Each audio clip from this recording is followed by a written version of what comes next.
One of those magic moments that concluded last night. You look very fresh for having completed your voiceover at 5 o'clock this morning, Kathy and Bart.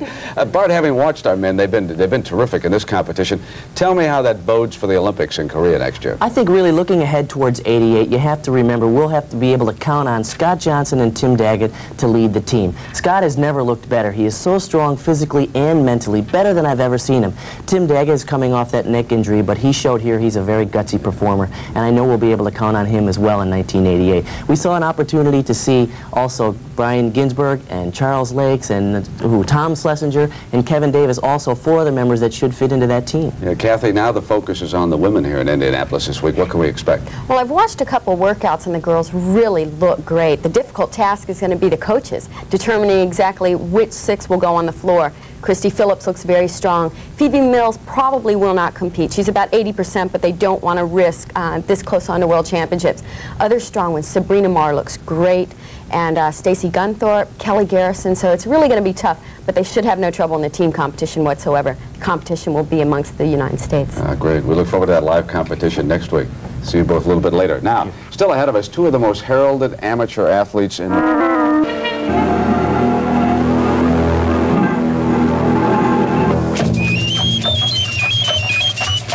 From the dawn of civilization in the Americas, the spirit of human achievement has inspired feats of monumental proportions. Like the ancient temples they built, the Incas, Aztecs, and Mayas embodied strength, discipline, and vision. And out of the ruins of a storied past lives a spirit that continues today in the Pan American Games.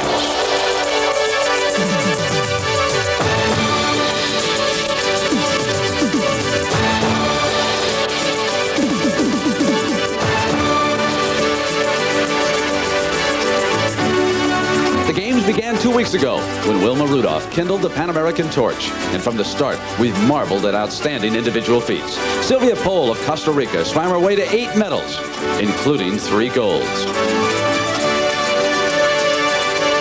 Jackie Joyner-Kersee, the world heptathlon record holder, focused her skills on the long jump, and she emerged from the pit having tied the world record.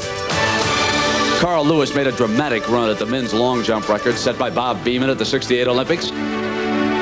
He settled for a Pan Am record.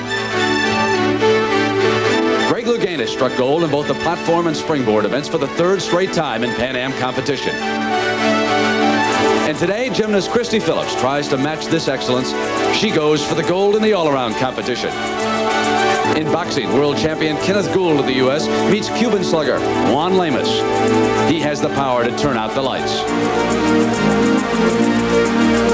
And in baseball, the United States hopes to repeat last week's heroics. Once again, this scrappy young American team will battle the veteran Cubans. At stake today, the gold medal, a prize that has eluded the U.S. for over 20 years.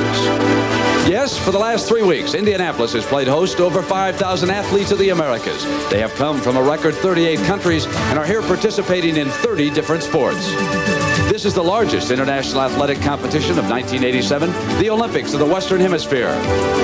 CBS Sports welcomes you once again to the 10th Pan American Games.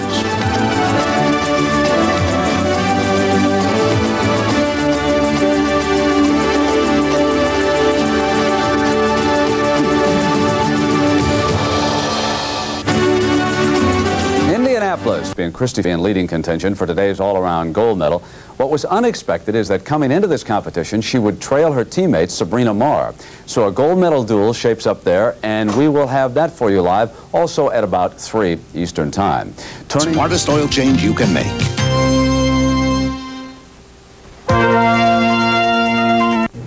Welcome to the Hoosier Dome, where later today we'll have the finals of the Women's Championship in the all-around competition.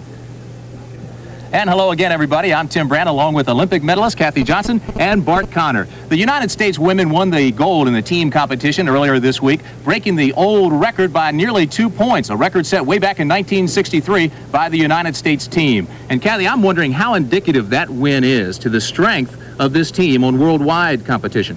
Well, traditionally, the United States could win this competition by not sending their best. No doubt, this is the best team the U.S. could have put on the floor. But in order to keep it in perspective, we should compare them with the best teams in the world. The Soviets, Romanians, and East Germans are still the dominant teams, with the United States and several other teams fighting to move into medal contention by 1988. The girls are potentially very strong at this point, but considering their sixth-place ranking, a bronze medal in World Championships or Olympics would be a tremendous victory for the United States. All right, Kathy and Bart, I'm wondering how these girls can reach their potential when there's such little outside competition here. Well, there was very little challenge for the U.S. team gold medal here, but I think there were some very important competitions going on among the girls on the U.S. team for two important reasons. One is the fact that Greg Marsden, the coach here, will also be the coach for the World Championships as well as next year's Olympics, so the U.S. team is definitely trying to impress him here. The other is the fact that the scores from the team competition do carry over to today's all-around as well as tomorrow's event finals. So with that in mind, let's take a look at some of the highlights of Thursday's team competition.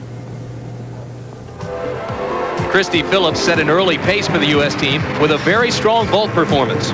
Christy was once considered a weak vaulter, but not anymore. Look at this. Round-off approach, lay-out Tsukahara with a full twist.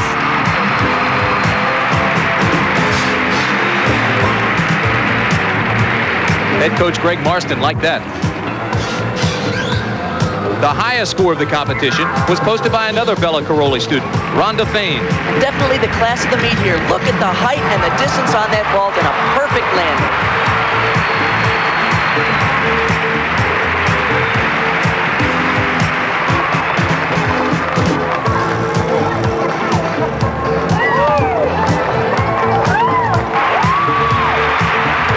9.950. Now, Missy Marlowe approached her favorite apparatus, the uneven bars, aggressively and maintained the U.S. momentum. Missy did a beautiful routine here. Look at the line on every handstand. Excellent Stalder work there. She is so elegant on this event, which is so difficult for a gymnast to show on an event like the uneven bars.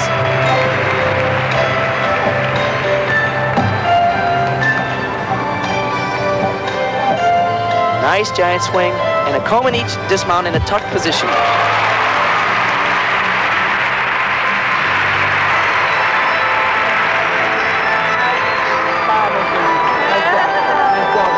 Girls, nice job. Come here now. Come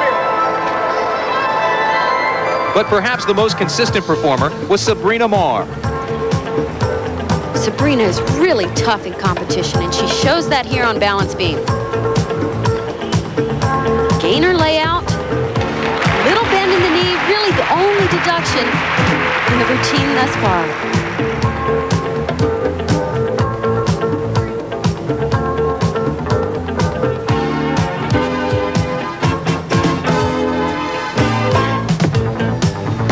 Round off, tuck double back dismount, little short on the landing, but a great routine for Sabrina.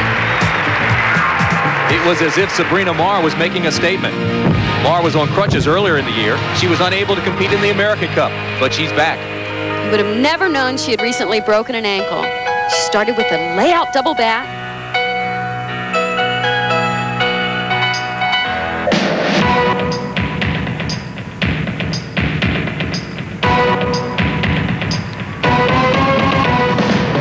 Great choreography. Middle tumbling run, whip back, through to a double twist, nice and clean.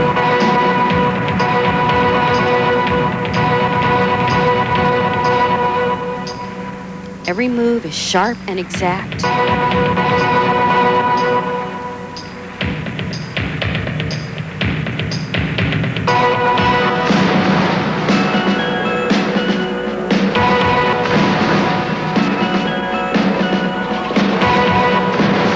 Bright spot for Sabrina came right here, her dismount, a tuck double back. Watch how she nails this. Look at that face.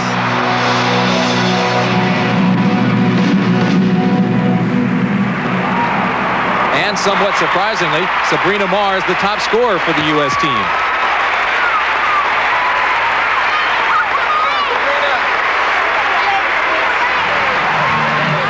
Wrapping up the gold medal performance for the U.S., Christy Phillips. She performed a very fast-paced routine, which included a full twisting double back at the beginning,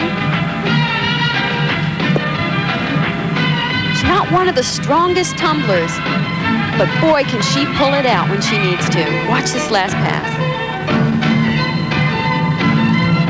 Pike double back, just makes it.